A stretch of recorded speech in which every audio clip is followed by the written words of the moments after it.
เอาสาวสีเมืองเด้อสดๆเด้อไอ้น้องเอาเด้อวันนี้แอบฟังเขามาไปมวนส่วนผมไม่มวนซะนะมามวนเด้อนี่มาน้องเขาเนาะสาวสีเมืองสาวสีเมืองโอ้ยบีผมสักเนียบไปเนี่ยผมมีอย่างต้องพิกละลาพิกรเจ้าแม่สีเมืองดูสักทีจงเสด็จมาเพียงให้นักขันสมหักสมบัติให้ความหักขาดยังยืนยาวยังเจียรัก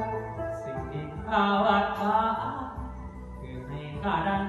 เป็นเคยเสียสาวสีเมืองเอ๋ยเจ้านักที่เวลาคำที่เอาสัญญามือออกพรรษาจะมาหมายมันข้าน้อยสิ้นสอนบ่าวสวรรค์บอกเอ่ยว่าสิ่งขาดใจอายนั้นยันสาวสีเมืองลอง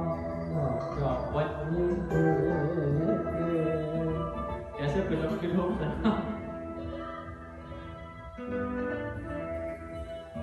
เอาแต่ว่าคลิปนี้เป็นเรื่องยูทูบแบบเขาผู้ใดติดตามอย่าลืมกดไลค์กดแชร์นะ